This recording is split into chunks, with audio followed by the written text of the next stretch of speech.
se llamaba NAFTA, NAFTA o Telecán. Hoy en día tenemos un nuevo acuerdo que vive desde julio del año 2020 y pues lo que quiero platicar un poco es cómo se negoció, qué retrospectiva tiene este acuerdo cuando era Telecán, un poco la negociación que llevamos a cabo con el gobierno mexicano juntos contra, y digo contra porque prácticamente fue contra el señor Trump y su equipo, al querer hacer un acuerdo muy difícil para México. Me voy a meter un poco en reglas de origen y capítulo laboral, las controversias y finalmente, si me da tiempo, platicaremos muy rápido sobre los retos que yo veo que nos trae este acuerdo para el año 26, que es cuando se tiene que revisar. Entonces, pues hablando un poco de la retrospectiva, pues como ustedes saben, todo TLC, todo Tratado de Libre Comercio tiene objetivos y los objetivos más importantes se busca siempre una eliminación de barreras. Las barreras pueden ser arancelarias y pueden ser no arancelarias. Es decir, se busca ahora sí, como dice el nombre, un libre comercio, que haya cero aranceles y no haya restricciones cuando exportamos y cuando importamos. Eso nos permite a la vez una diversificación del comercio, es decir, dejamos de ser monoexportadores para exportar agrícola, textil, industrial, automotriz, eléctricos, etcétera, etcétera, que todos los sectores se beneficien, no solamente unos cuantos. Y otro objetivo bien importante que lo pongo en negritas es que los tratados nos obligan a que nuestros productos tengan una integración llamada integración regional o comúnmente tiene un nombre técnico que es el valor de contenido regional, que es el mínimo de integración que un producto debe tener para denominarse originario y con eso poderse exportar a la otra parte con aranceles del cero. Ahora bien, la inversión, que es el número 4, viene de la mano con el número 3. Es decir, si no hay integración, si no hay inversión, pues no hay integración. Y finalmente, un comercio justo. Es decir, tenemos que buscar los países que no existan prácticas desleales. Es decir, que algún país se pase de listo o que le quiera meter algún tipo de subsidio a algún producto o que quiera meter un dumping o que quiera violentar el tratado porque desconocerlo en ciertos capítulos o ciertas reglamentaciones. Existe un capítulo que lo que hace es proteger a la industria con este caso. Entonces, pues, que será unos 32 años ya tiene esto, ¿no? Más o menos, que básicamente, perdón, es 23 o 32. Cuando se estaba buscando la manera pues no sé, negociar un acuerdo, se hablaba del NAFTA. El NAFTA, lo que se buscaba era como un inicio de una consolidación de la región de América del Norte, ¿no? Y ahora pensándolo bien, sí fue en el 92 y ya tenemos, ya es más de 30 años, o sea, ya estamos viejitos. Entonces, en ese entonces se buscaba un acuerdo que consolidara a los tres países. Canadá y Estados Unidos tenían su tratado, pero México no formaba parte del mismo. Entonces, no era tan sencillo para estos dos gigantes del norte aceptar a un país como nosotros, que en ese entonces hasta nos veían como centroamericanos, e incluso nos veían subdesarrollados y que no teníamos pues, mucho que ofrecer. Sin embargo, se hizo toda una acción de convencimiento y de lobbying con los gobiernos para poder lograr que los tres países votaran a favor de este acuerdo y aceptaran a México en un acuerdo trilateral que pasó a formar el famoso NAFTA o TLC de América del Norte, Telecán. Ahora bien, el Telecán, y aquí estoy mostrándoles unas fotos del volúmenes originales del Telecán, cuya la imagen, bueno, el logo que se usó en ese entonces fue la mariposa monarca, porque esa mariposa es la que anda en los tres países, entonces se les pareció a los gobiernos algo, pues, bonito poner a una mariposa monarca como representante del nuevo acuerdo. Y este acuerdo, pues en ese entonces que no había internet, no había teléfonos celulares, todo era a través de los volúmenes que las ediciones se agotaban rapidísimo, hubo nada más 2 ediciones, y además del texto oficial teníamos las reglas uniformes que estaban en el Diario Oficial de la Federación, y teníamos 3 diferentes volúmenes para revisar cuánto se iba a desgravar nuestros productos de acuerdo a la fracción arancelaria. Yo quería saber, por ejemplo, quería exportar una taza, buscaba la fracción de la taza y si la quería exportar a Estados Unidos, entraba yo al libro de que dice fracción arancelaria y plazo de desgravación, y ahí me decía la tasa en qué tiempo iba a bajar y en qué tiempo iba a quedar en cero. Así funcionaba porque en ese entonces no todos los productos quedaron en cero, se fueron desgravando paulatinamente en diferentes fases o como les llamábamos, velocidades de desgravación. Después del NAFTA, obviamente, pues vino una serie de negociaciones con otros países que de inmediato vieron a México como una oportunidad, que les gustó el escuchar que México ya formaba parte de una región de América del Norte. Algunos se confundieron y pensaron que mediante eso podían triangular, lo cual es un error. Otros no estaban preparados y firmaron por firmar y luego vinieron las auditorías y entonces empezaron las tronaderas a las empresas porque no estaban capacitadas en reglas de origen. Y otros países que ya tienen experiencia, como es la Unión Europea, los países del EFTA, el caso de Japón, el caso del el TPP, ellos pues ya tenían experiencia en tratados, entonces no fue difícil implementarlo y negociarlo de una manera expedita, ¿no? Pero si bien el Telecán ha sido el acuerdo y fue el acuerdo el más importante de México, porque pues el 80% de la exportación mexicana se dirigió hacia el norte, cosa que los demás países pues son una cosa chiquita, o sea, el 20% se distribuyó hacia los demás países. En el caso de vehículos, por ejemplo, miren cómo fue bajando el arancel. Tanto México como Canadá fueron bajando el arancel regular, paulatinamente, gradualmente, en una fase C, que es de 10 años. Solo Estados Unidos fue quien dijo, no, yo no tengo por qué bajarlo en 10 años ni en 5, yo lo bajo de inmediato. Entonces, Estados Unidos su arancel de coches lo bajó a cero desde el principio del 94 que comenzó el Tratado de Libre Comercio. Y para poder obtener el acceso con el arancel preferencial, tuvimos que cumplir con una regla de origen de un contenido regional que de entrada querían que fuera 62,5%, lo cual era muy grande para nosotros. En ese entonces era bastante y México no estaba todavía preparado en eso de la integración regional, ¿no? Y entonces pedimos que fuera gradual, pedimos que fuera 50% por unos años, 3 años, que subiera a 56 el requerimiento y ya que en el 2001, 2002 tuviéramos el 62,5, el cual es y seguía siendo el requerimiento de integración regional más alto que existe en un tratado comercial, el de los autos, 62,5. Eh, en 2015, cuando ya arrancamos en el 94 y cuando pasaron 18 años después de la firma del tratado, se veía todo padrísimo, se veía todo increíble, estábamos exportando un montón, ¿no? Se hablaba muy bien de México. El gran problema fue que nos volvimos un país totalmente dependiente de Estados Unidos en un 80%, y el tratado este lo exprimimos todo lo que se pudo, como una naranja, quedó totalmente exprimido. No se le dio un mantenimiento, o sea, no se le revisó en esas épocas, no se le hizo una adecuación. Era un acuerdo ya viejo, en un mundo ya moderno, y además, pues pusimos todos los huevos en una sola canasta, o sea, nos pusimos a exportar casi todo, el 80% de la producción mexicana de exportación se fue a Estados Unidos y se sigue yendo, que es lo peor, ¿no? Eso fue un gran error, ¿no? Fueron errores que cometimos, digo, la industria, el gobierno, porque no faltó que se dieran cuenta que dependíamos muchísimo de ese tratado y entonces llega un señor a la campaña presidencial de Estados Unidos llamado Donald Trump y llega diciendo que el NAFTA era el peor acuerdo negociado en la historia de la humanidad y que le echaba la culpa a México de todos los errores y problemas que tiene Estados Unidos, de que ya no había inversiones, que se habían salido las empresas, que ya no había empleos y que todo es la culpa del sector automotriz. Y entonces promete que si lo eligen, él va a renegociar el Telecán y va a ser un acuerdo más justo para Estados Unidos, que va a ser América otra vez grande y que si lo eligen, él lo va a hacer y lo promete. Y además promete que si México y Canadá no aceptan esa renegociación del Telecán, él se iba a salir sin más ni más.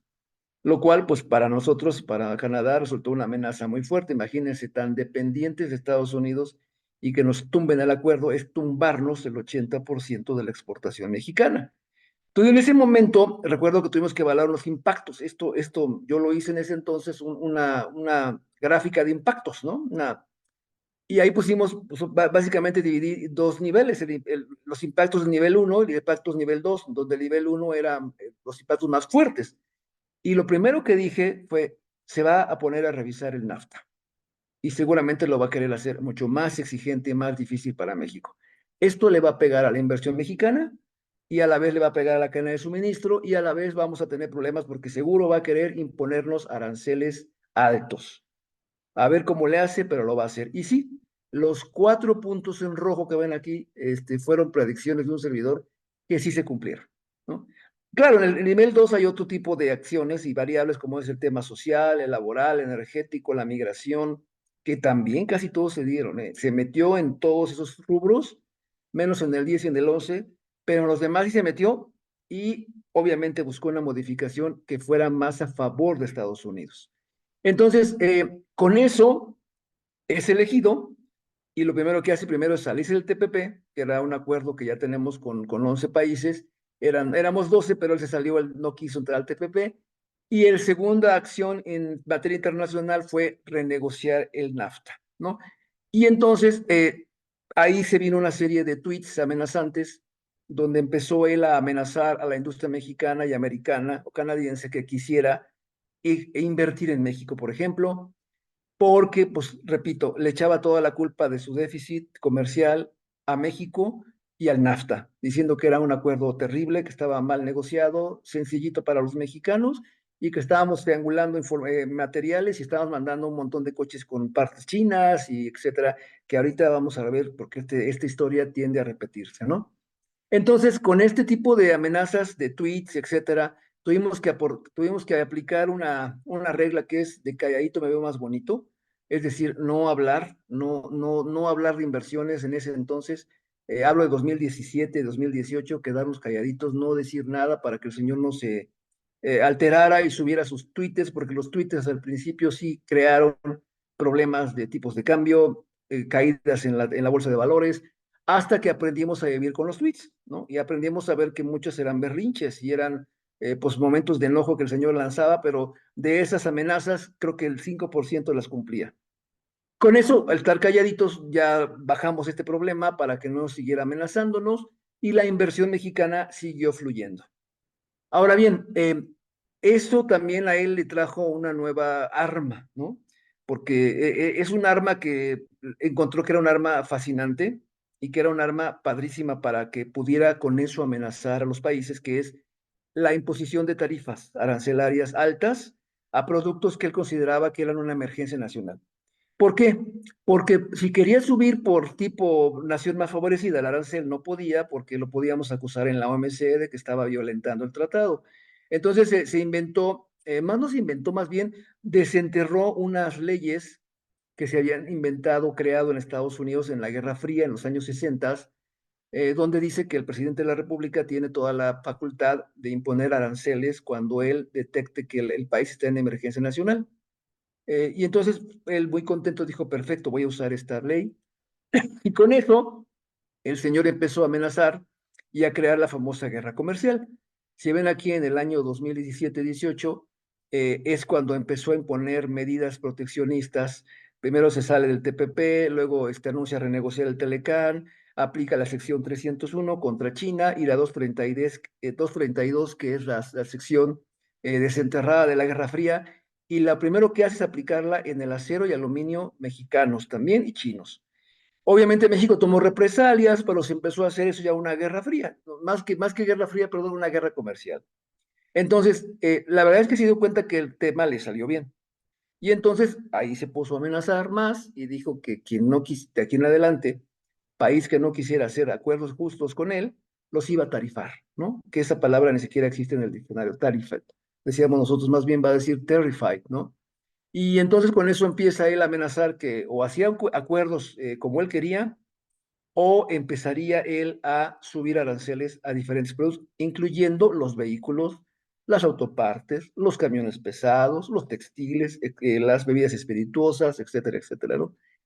Entonces, pues en ese momento teníamos un equipo consolidado muy bueno porque tanto las asociaciones, eh, los gremios empresariales como es la mía, el COMSE, el INA, el AMPACT, trabajábamos muy cerca con el gobierno federal. Y con eso trabajamos juntos en cuatro grandes rubros en ese entonces en materia internacional. Uno fue creamos la Alianza del Pacífico, ahí en el sur, que lo forman Perú, Colombia, Chile y Bolivia. Después hicimos lo que es el TPP, que ese también se negoció y se logró terminar ese acuerdo. Luego tenemos el Telecuem, el acuerdo con Europa también se flexibilizó, se renegoció. Y finalmente el tema de la revisión del Telecán, ¿no? que es un tema que realmente nos tenía con más tentación, con más preocupación, porque no era una renegociación común y corriente, ¿no? Pensábamos que era una revisión, pero la verdad se volvió una renegociación. Y el señor cuando empezó a decir todo y empezar a amenazar, sabíamos que no era algo fácil, ¿no? Entonces comenzamos las rondas de negociación en el año 2017, mes de agosto, lo cual en ese entonces pensamos que iba a ser algo rápido, ilusos, ¿no? Pensamos que en 6 o 7 rondas ya la íbamos a acabar y íbamos a terminar muy bien. No es cierto, no fue así. Eh, la idea de terminarla era antes de julio, era porque venían elecciones en México en 2018 y pues no, ya sabíamos más o menos quién iba a ganar y pues no queríamos entorpecer la negociación. No fue así, no fue en 7, se fue a más y eso fue porque el señor Trump, como estrategia, metió unos requerimientos los más difíciles, los más exigentes, los metió al final, ¿no? Para presionar por tiempos con nosotros. Y eso fue lo que nos trajo la angustia, pero pues nos tuvimos que quedar ahí en Washington a negociar, ya no nos regresamos a nuestras casas, ¿no? Entonces, si vemos aquí rápidamente un resumen, fueron 9 rondas, pensamos que eran 7, al final fueron 9, empezaron en 2017 agosto y terminaron en septiembre de 2018. Después de ahí vinieron las ratificaciones por el parte de los congresos en los 3 países. Comenzó México en junio 19, le siguió Estados Unidos en enero 20 y le siguió Canadá en marzo 20. Y el acuerdo, en teoría, debía empezar el 1 de enero del 2021. Pero el señor Trump lo quiso adelantar porque se estaba él reeligiendo y quería usarlo como uno de sus estandartes para decirle al pueblo americano, miren, cumplí lo que dije, les prometí un nuevo acuerdo más justo y aquí lo tienen. Y entonces lo adelantó 6 meses en julio de 2020 en plena pandemia. ¿No? Imagínense, un acuerdo que arrancó cuando las empresas estaban cerradas, cuando la gente se estaba muriendo, cuando estábamos todos en home office, empezando a vivir el home office y sin embargo se movió, ¿no? Adelante, lo echamos a andar.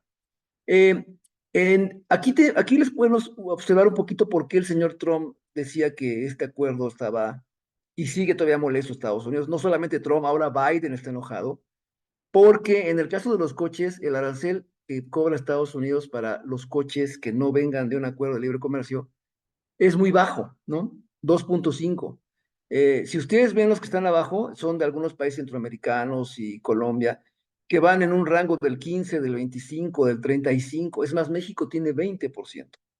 Cuando el señor ve este arancel tan bajito, pues lo que quiso fue luego subirlo. Le dijeron que no se podía por el tema de la OMC, y entonces fue que desenterró las famosas sección 232 para poder crear más, ¿no? Entonces, en el tema del contenido regional, si ven ustedes, los contenidos regionales que piden los diferentes acuerdos que tiene México iban en un rango del 45, 40, o sea, la verdad es que lo que buscábamos era, pues más que aumentar, reducirlos, ¿no? En el tema de NAFTA teníamos un requerimiento de contenido muy alto, 9.5, y sin embargo, así lo vio y no le gustó, y entonces nos pidió más arriba.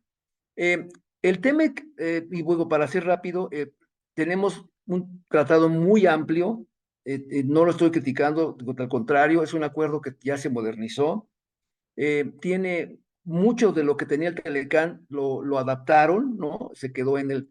Aquí lo que vean en color azulito son nuevos capítulos que se implementaron en el TEMEC, como este de Administración Aduanera, propiedad mexicana de los hidrocarburos, tenemos el remedios comerciales, por ejemplo, tenemos anexos sectoriales, que es otro nuevo, tenemos también déjenme ver aquí, los demás que están en negrito son capítulos que ya estaban en el Telecán, se modernizaron, se revisaron y se quedaron.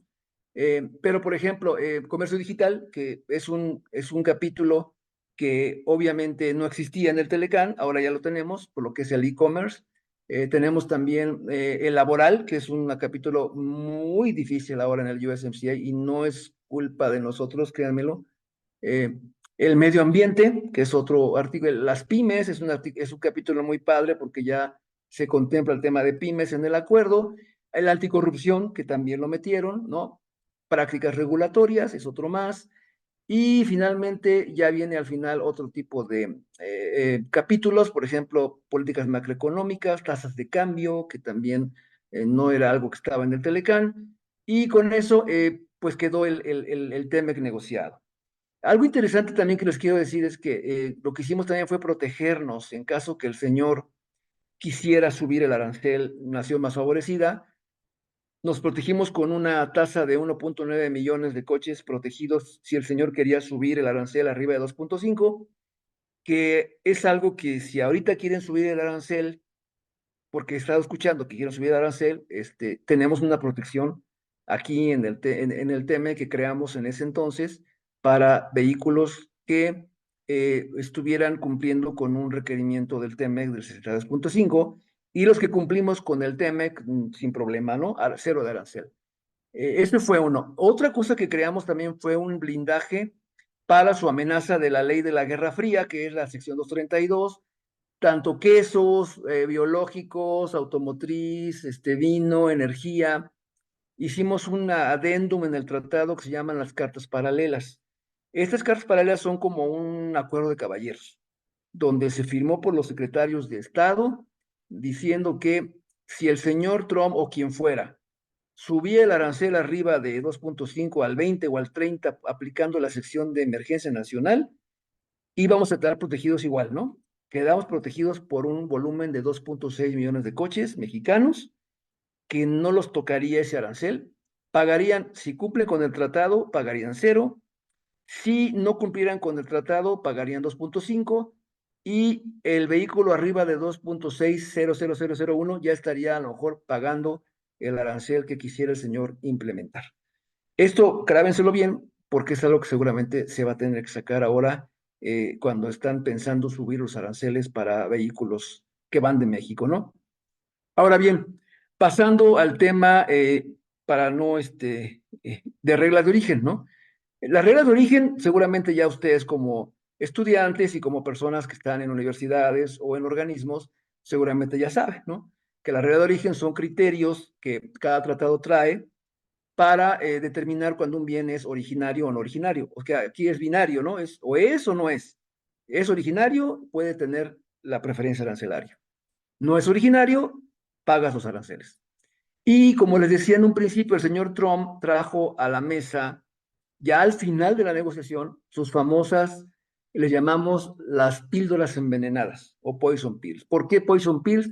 Porque la verdad fueron requerimientos que lo que quería era presionarnos para él poner un acuerdo totalmente a favor de ellos y dejarnos en una situación muy desventajosa en cuestión de comercio.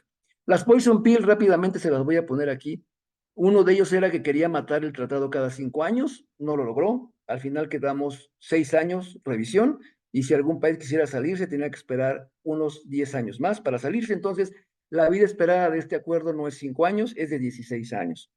El segundo quería poner aranceles estacionales para bienes agrícolas, es decir, cuando hubiera cosecha en Estados Unidos de la naranja, quería meter un arancel a la naranja para que no entrara la naranja mexicana, y ya que acabara la cosecha ya podía entrar la naranja mexicana. Eso se llama restricciones a la importación, es otra medida proteccionista que lo podíamos acusar en la AMC, no lo logró. El tema de las controversias, quería eliminar el capítulo de controversias, no quería que hubiera un órgano regulador que fuera centralizado e imparcial, quería que todos los temas de controversias del tratado se resolvieran en las Cortes de Estados Unidos. Chistosito, ¿no? Al final tampoco lo logró, se quedó tal cual el capítulo de controversias, gracias a eso es que podemos todavía hacer paneles y quejarnos cuando hay una violación del tratado. El tema del transporte lo quería regresar, el transporte mexicano no quería que entrara a Estados Unidos, ya habíamos ganado un panel antes en el NAFTA, tampoco lo logró. El sector textil quería meterse en algunas reglas ahí de lo que son los certificados especiales de hilos, y lo cual también no lo logró. Logró quedar este certificado especial que permite importar ciertos hilos de Asia sin que te peguen la regla de origen. Y la regla, ahora sí que lo que está en negrito, ahí sí se metió con todo, ¿no? Y eso lo que causó que estuviéramos más tiempo del esperado cerrando la negociación, que fue el tema que sacó al final, que es la regla de origen del sector automotriz. ¿Por qué se esmeró tanto en esta regla? Repito, él decía que la culpa de todos los problemas de Estados Unidos era México y su sector automotriz. Por eso es que llegó pidiendo tantas cosas tan difíciles en la negociación. Regreso a esta gráfica donde pueden ver los requerimientos de conteo regional de los diferentes acuerdos. Hasta la extrema derecha podemos observar cómo están pidiendo, el acuerdo NAFTA pedía lo que era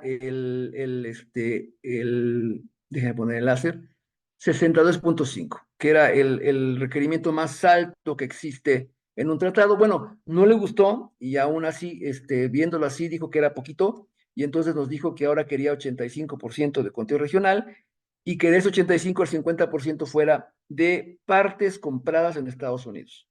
O sea, él quería que el 50% de los coches que hacemos aquí tuvieran partes fabricadas en Estados Unidos. O sea, que compráramos la mitad del coche en Estados Unidos. Eso es violatorio del tratado, no se puede hacer porque sería un requisito de desempeño que la OMS lo castiga. Se lo dijimos y entonces se inventó otra cosa que otra les voy a platicar para poderlo exigir, ¿no? Entonces, como verán, en el tema aquí quedó, aquí les estoy enseñando muy brevemente cómo quedó la regla de origen de los coches. Antes solamente era cumplir con un conteo regional del auto de 62.5. Hoy tenemos uno, dos, tres, cuatro requerimientos. Uno es coches, deben cumplir con 75% de integración regional TEMEC. Luego, después de eso, tenemos que comprar mínimo 70% de acero y 70% de aluminio. Debe ser comprado en la región de Norteamérica. Olvídense de traerlo de Asia o de Corea. Tiene que ser 70% fabricado por acereros que estén en la región de Norteamérica. Luego, este es el famoso contenido laboral. Esto se lo inventó porque no podía decir Estados Unidos, contenido de Estados Unidos. Entonces, inventó esta fórmula que dice que el 40% del auto debe ser comprado en una zona donde paguen $16 la hora a los obreros, que le llaman zona de salario alto. Como verán, aquí nunca dice Estados Unidos, ni nunca dice Canadá, nunca dice México, simplemente dice 40% del coche tiene que ser comprado en una zona de alto salario, donde alto salario es que le paguen al obrero $16 por hora, que sería 294 pesos mexicanos por hora o $20 canadienses. Cuando nos sacaron eso en la mesa, les dijimos, pues están mal, o sea, ¿cómo creen? Nosotros no pagamos 16 y nos dijeron, ese no es mi problema, es un requerimiento que el señor Trump quiere, lo tomas o lo dejas. Entonces lo que hicimos fue, ese 40 lo bajamos a 25, ahorita les platico cómo fue que lo bajamos a 25. Y luego finalmente 75% de las partes esenciales, que son el motor, la transmisión, aquí está. Estas partecitas son las más importantes de un coche: motor, ejes, transmisión, carrocerías, baterías, sistema de suspensión, dirección, baterías electrónicas, ¿no? Estas se les llama core parts. Y aquí nos pidieron que cada parte cumpliera también con un 75% de contenido. Puede ser que lo hagas por una individualmente o puede que lo hagas por un promedio. Y lo sumas todo y si el promedio te da 75%, estás del otro lado, ¿no? Y también nos dieron en ese entonces, para cada pieza, para cada core part, nos dieron una lista de partecitas que le llaman las key parts, que son las partes esenciales de las esenciales, por no decir otra cosa. Y nos dijeron ahí los americanos, tú preocúpate por localizar en la región de Norteamérica estas piececitas. Si tú las localizas, ya estuvo. Y le preguntamos, ¿y las que no están en esta lista? No te preocupes de esas las puedes traer de Asia, de donde tú quieras, ¿no? De Europa, de China, no te preocupes, tú concéntrate en localizar en la región de Norteamérica estas. Y bueno, la verdad no sonó mal, sonó muy bien. Y regresamos rápido a México a platicar con nuestras áreas de compras para que se pusieran las pilas y se pusieran rápidamente a comprar estas partes en la región de Norteamérica, ¿no? Para poder cumplir con este requerimiento. Entonces, repito, son 1, 2, 3, 4. Hay que cumplir los 4. Uno que no cumplas ya no es originario de tu coche. O sea que son una condición sine qua non, una tras otra. No se puede cumplir 3 o 2 de 4, son las 4 las que tenemos que cumplir para que el auto sea originario. Y regresando al tema del 40% de compra de la región en zona de alto salario, lo que hicimos fue bajarlo a 25. ¿Cómo negociamos esto? Le dijimos, mira, por ejemplo, yo me voy a traer a la región de Norteamérica mis gastos de desarrollo técnico, por ejemplo, ingenieros técnicos que vengan aquí, ya no los voy a, ni Research and Development, ni IT, ya no lo voy a tener en Europa ni en Asia, lo voy a tener ahora en México o lo voy a tener en Estados Unidos. Si lo traigo, me das 10 puntos. Me dijeron, ok, dijeron, va, órale, tráete Research and Development, tráete la IT a la región y te doy 10 puntos. Y el otro 5 puntos nos dijeron, y si te traes un proveedor de Asia o de Japón, perdón, de Asia o de Europa, Oceanía, y te lo traes a Estados Unidos o Canadá, donde pagamos el salario alto, te puedo dar 5 puntos. Y dijimos, pues no suena mal, ¿no? Entonces, pues fue lo que hicimos muchas armadoras, nos trajimos el Research and Development, el IT, eso nos da 10 puntos, y la condición de las fábricas que nos traemos de fueras para Estados Unidos o Canadá tiene que ser esta. Puedes traerte una fábrica de motores, ¿no? Que haga al menos 100,000 motores al año, o una de transmisiones que te haga 100,000 transmisiones, o una de baterías avanzadas que te haga 25,000 baterías. Si haces esto, nos dan 5 puntos de crédito. Entonces, el 40%, si obtenemos estos 5 más los 10 de Research and Development, tenemos 15 y solamente el 25% del coche lo podemos comprar en Estados Unidos, ya no el 40%, o sea, con eso se redujo un poco el costo y ya quedó ese cálculo establecido porque, repito, el señor Trump esto lo quería sí o se salía del tratado, ¿no? Entonces, para resumir, esto que está aquí a la izquierda es como antes calculábamos en México el Telecán para los autos. Esto que está aquí a la derecha es el nuevo esquema de cálculo de autos para el TEMEC, donde ya tenemos que clasificar las partes. Para empezar, las partes antes no estaban clasificadas, ahora sí las estamos clasificando. Tenemos partes core, partes key, partes principales, partes complementarias, todo cómo se identifica a través de su fracción arancelaria. Ahí es donde podemos ver si es una pieza core, si es principal, si es complementary, si es key part, etcétera, etcétera, ¿no? Entonces, la verdad es que el trabajo se quintuplicó, ¿no? Y eso obviamente puso a muchas empresas en México en la pared eh, para buscar qué hacían. Le entraban a esto invirtiendo el dinero que tiene que invertir. Algunos dijeron, no me interesa, yo prefiero pagar el 2.5 en Estados Unidos y así están exportando, no están cumpliendo con el TEMEC, están pagando aranceles. Ahora están tronándose los dedos porque están amenazando a Estados Unidos que va a subir el arancel 2.5 a 20 o a 30, creo, ¿no? Entonces, incluso están hablando que para coches chinos, fábricas chinos que vengan a México y que vayan los coches a Estados Unidos, quieren un arancel del 100%. Entonces, no está fácil lo que se viene con la nueva guerra comercial, ¿no?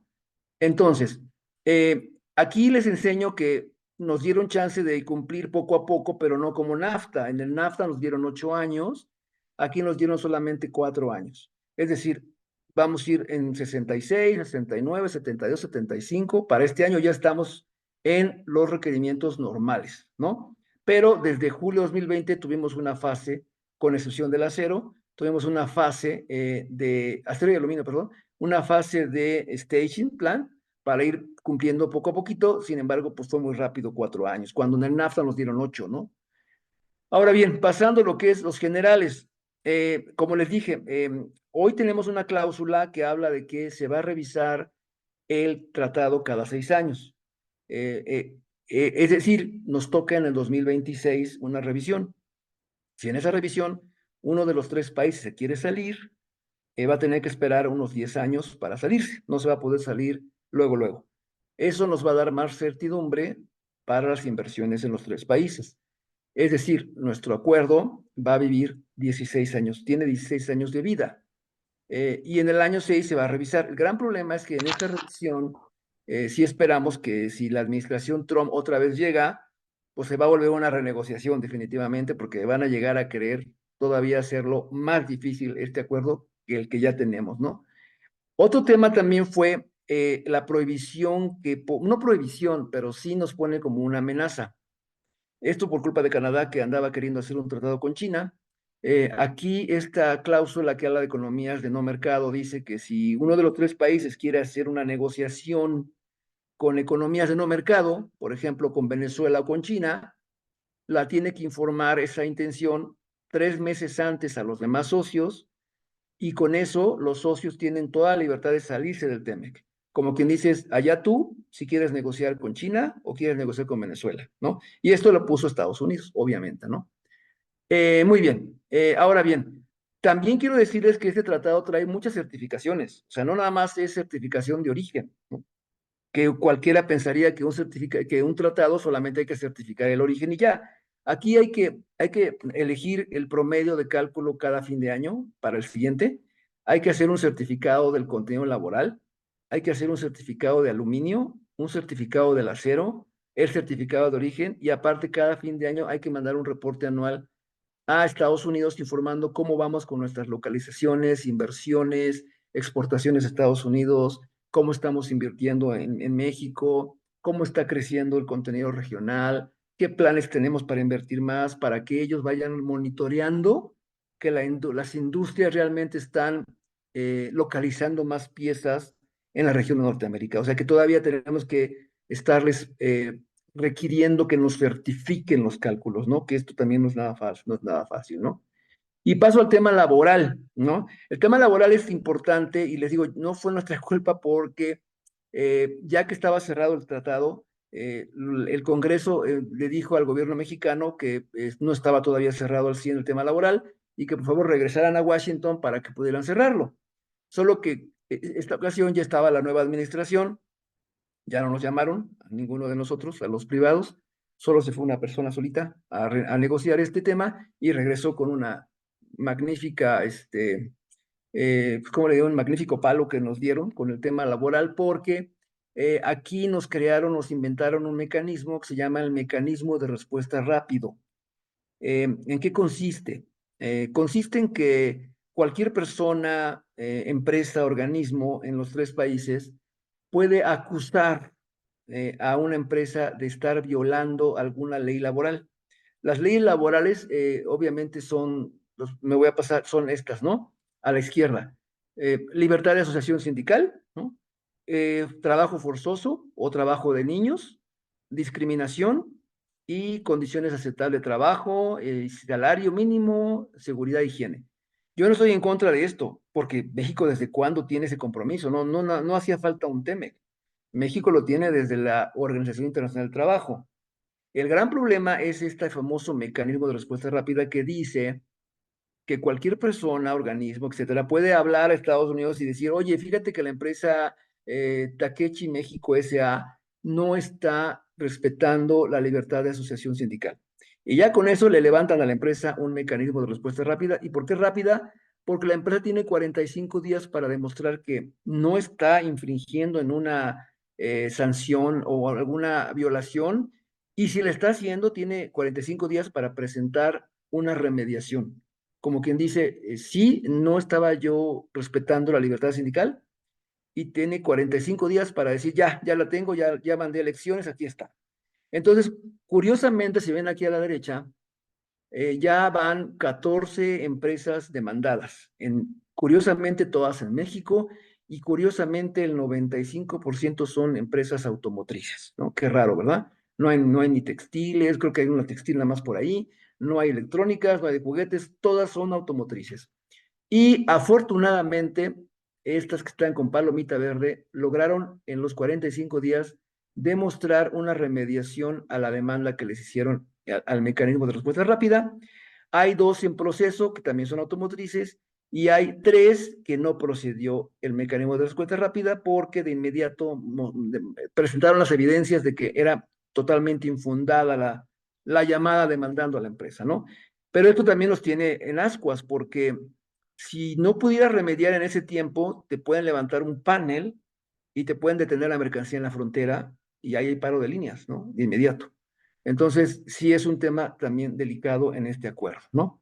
Y vamos a pasar a las controversias. Las controversias, les voy a platicar en que solamente hemos llevado a cabo un panel en este acuerdo y orgullosamente lo ganamos, lo ganó México y Canadá. Este panel también nació por un servidor, porque yo me di cuenta que estaban violentando el acuerdo y pues, alcé la mano ante mi gobierno y las demás me apoyaron y se hizo un panel. ¿En qué consiste esta violación? Pues lo que pasa es que les platicaba yo de este cálculo, ¿no? Tenemos las partes esenciales, ¿no? las core parts, luego las partes clave, las key parts, y nos habían dicho en la negociación que estas eran las que teníamos que localizar y que podíamos calcular una por una o bien un promedio, que era la opción 2.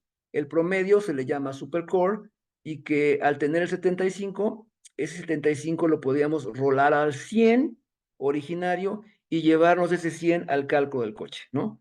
Eso fue lo que negociamos, eso fue lo que aceptamos, eso fue lo que se escribió en el acuerdo, eso está en el tratado.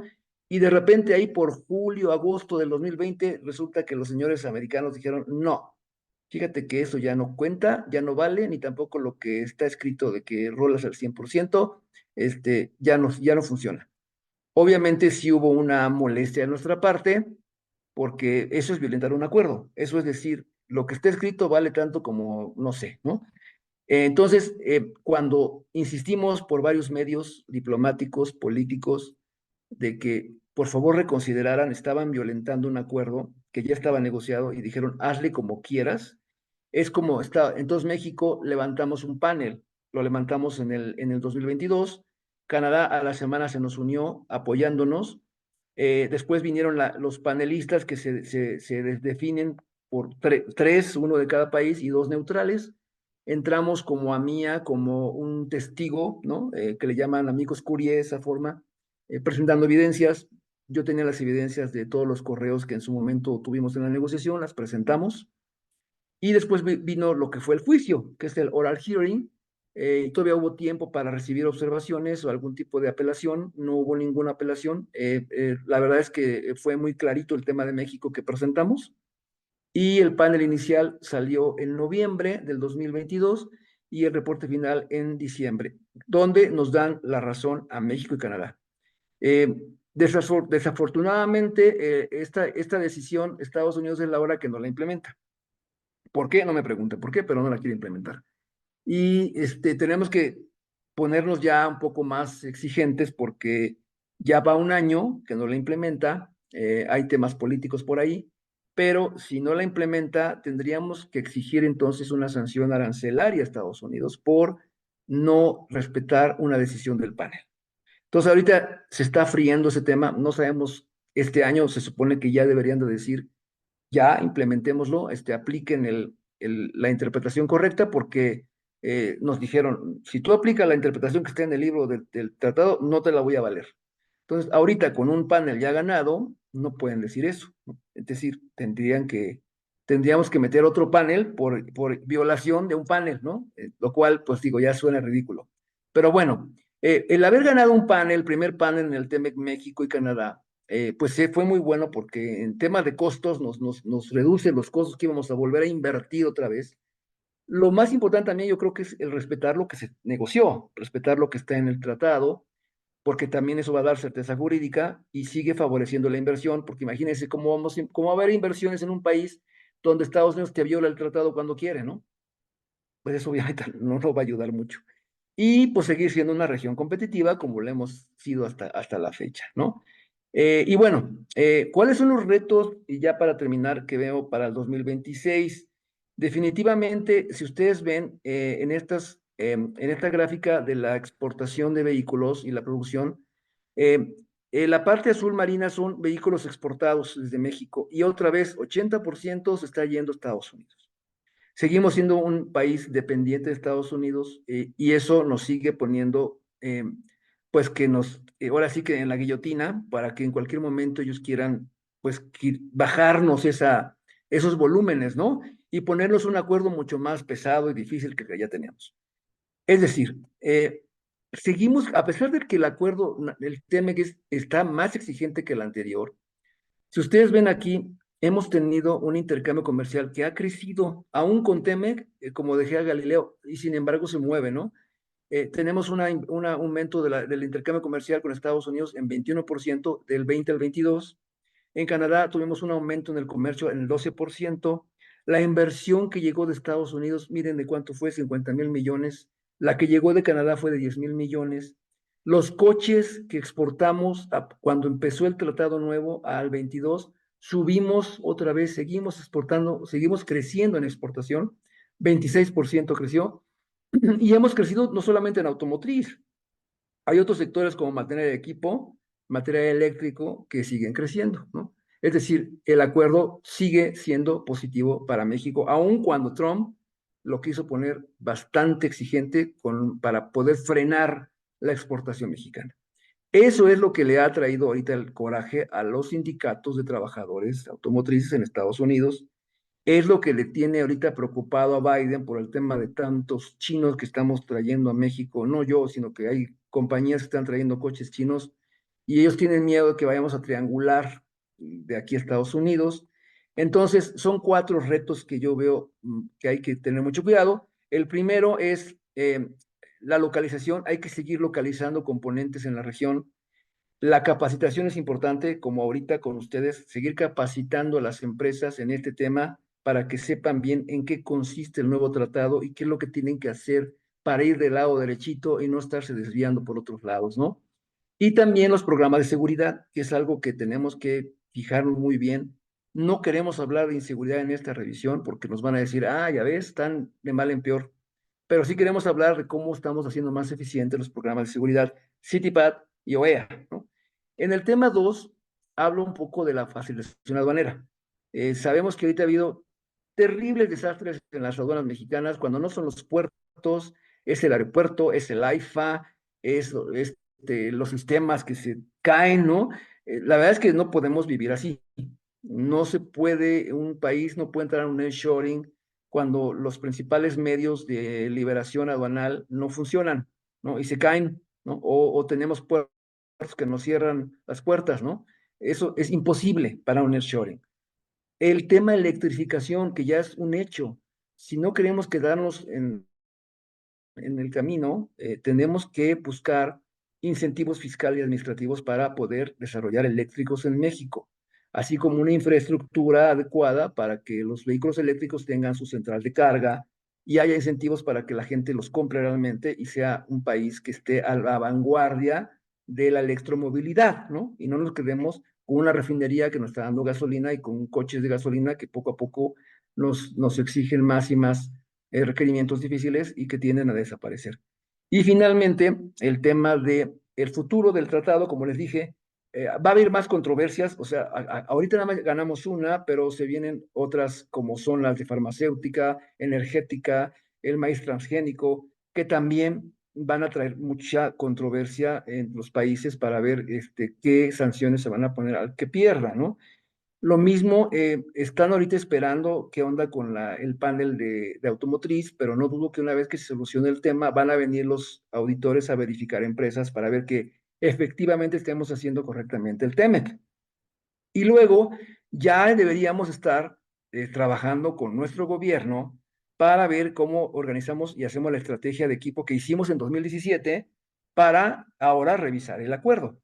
Desgraciadamente no nos han llamado, no hay un equipo en el gobierno y no tenemos por dónde movernos porque pues no sabemos con quién hablar para que nos podamos organizar otra vez como en aquel entonces y hacer un equipo competitivo, profesional y que afronte los requerimientos tan exigentes que puede traer el señor Trump si es que gana la candidatura otra vez, ¿no?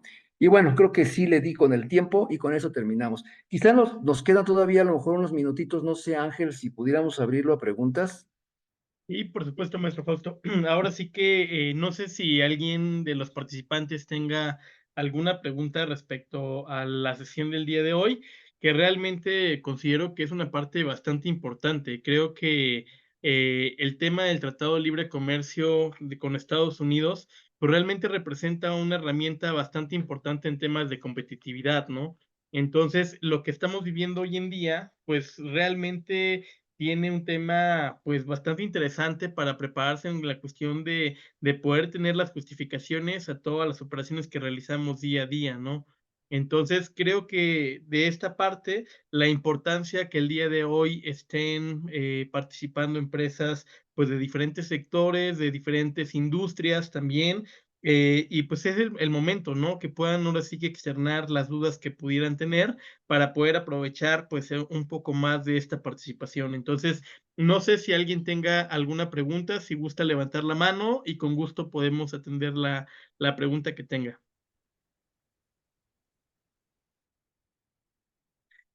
Bueno, en el Inter que se animan, también quisiera mencionar esto. Este tema, como le dije, es un tema complejo, amplio, muy interesante, y lo traté de dar en una hora como un webinar, ¿no? Pero de alguna manera el COMSE ya ha ofrecido a empresas un curso de 8 horas de TEMEC, ¿no? Incluso de 5, de 4, es como que lo hacemos a la medida. Si hubiera alguna empresa aquí interesada en tener un poco de más profundidad en el TEMEC, platiquen con el COMSE, platiquen con Ángel, con la maestra Josefina, para poder hacer un customized training, ¿no? Y con eso, con mucho gusto se les podría dar una orientación y un training, un entrenamiento más detallado, ¿no?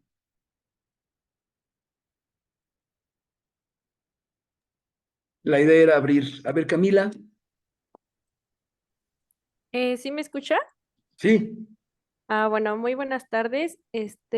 Y bueno, yo quería saber cuál es su perspectiva acerca de todas las decisiones que está tomando el gobierno mexicano y cómo pueden afectar de igual manera las negociaciones del TEMEC.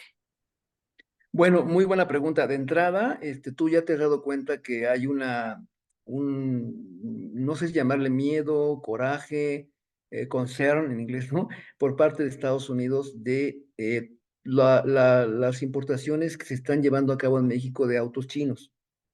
Como bien sabes, bueno, no nosotros, están importándose muchos coches chinos, no se están fabricando aquí, simplemente se importan y están vendiéndose a precios muy competitivos, ¿no? Aún con el arancel que pagan, se están vendiendo muy bien y están moviendo totalmente a la industria porque ya muchos consumidores no compran coches fabricados en México. Y hay industrias mexicanas que ya están queriendo mover el precio también. Eh, la verdad es que esto está generando mucho ruido en Estados Unidos, en Alemania, etcétera, porque empiezan a decir que cuál es la pretensión de nuestro país, por dónde va, cuál es la tirada. Si vamos a tener ya a China aquí como nuestro principal socio, y ahí me da miedo porque a Canadá lo quiso, ni siquiera lo hizo, lo quiso hacer y le pusieron un castigo que, ¿para qué te cuento? Entonces, sí, a mí me preocupa porque de alguna manera Estados Unidos no se deja y están pensando en crear ciertas restricciones, que no tengo nada en contra de que pongan restricciones para importar coches chinos a Estados Unidos. El problema es que esas restricciones se van a extender al TEMEC y ahora nos quieran poner reglas de origen más exigentes porque según ellos podemos traer insumos chinos y usarlos en los coches, lo cual pues no es cierto, porque la regla de origen es muy exigente hoy en día, ¿no? Sin embargo, ellos no entienden mucho eso, ¿no? Menos los sindicatos. Y si presionan a su gobierno de que, a ver, ahora sí exige y súbele al 90% de la regla de origen, entonces ahí sí va a estar bien difícil cumplirlo, ¿no? Entonces sí, la verdad es que es un tema muy delicado que lo malo es que estamos buscando como industria pues platicar con ellos, pero no nos escuchan, o sea, no quieren a platicar del tema con nosotros, lo cual pues también es delicado, ¿no? Muchísimas gracias por la respuesta. Sí. Alejandra, Alita, Hola Fausto, como siempre, un placer escucharte. Gracias por lo que siempre nos aportas en gracias esta vida. amiga. Comercio internacional, mil gracias. Oye, a mí me gustaría que me platicaras un poquito de estos compromisos que hablas de la facilitación aduanera. ¿Qué situaciones ves como complejas, especiales o delicadas respecto a lo que ya es nuestra operación en las aduanas a través, no nada más de una Secretaría de Hacienda que buscaba la contribución, la verificación de mercancías con un tipo de perspectiva en apego a la ley orgánica de la administración pública, sino el cambiar todo a lo que es una secretaría como es la de la Defensa Nacional, la de la Marina, y cómo consideras que esto se va a ir alineando para esa facilitación en materia de aduanas. Sí, mira, desgraciadamente la coyuntura no ayudó. De hecho, la misma separación de las aduanas del SAT, para mí fue un error, pero bueno, fue una decisión tomada en base a evitar la corrupción, que de acuerdo al gobierno ya existía, ¿no? Entonces crean la NAM, y que aparte después resultó que la decisión de crearla fue inconstitucional, ¿no? Lo cual también es otro problema. Y luego la militarización, que que aunque nos dijeron que no todos iban a ser militares, algunos iban a ser ya expertos que estuvieran en el día a día del tema aduanero. Se nos vinieron muchos problemas. Primero, pues ya ves que el año pasado estuvimos viendo a puertos tras puertos porque nos quitaron el beneficio del carril express, ¿no? Había unas colas impresionantes de camiones quejándose de, pues que no había facilitación para ellos, eh, retrasos en la aduana, problemas por los espacios y etcétera. Sí nos ofrecieron apoyo, nos dijeron que iban a trabajar muy duro. Ok, yo te puedo decir que el tema de los puertos, ok, lo solventamos, ¿no? Pero fue un trabajo de picar piedra. Y luego ya en enero nos vamos llevando otro frentazo con el tema de los sistemas, ¿no? Se cayeron los sistemas aduaneros que en la vida nos había pasado. Y esos sistemas se cayeron durante más de 12 horas.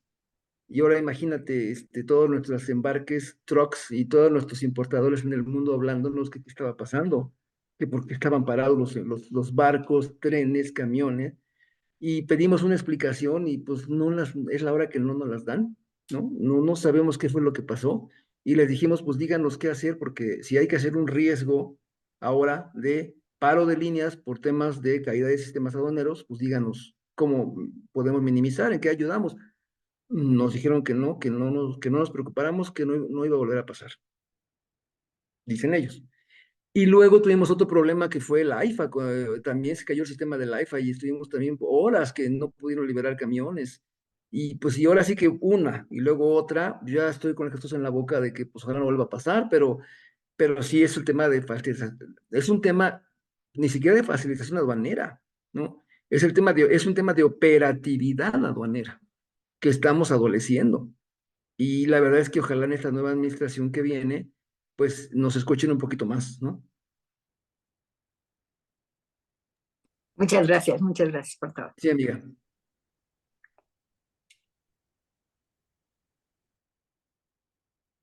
Bueno, creo que ya no hay preguntas. Si quieres, Ángel, cerramos el webinar de hoy.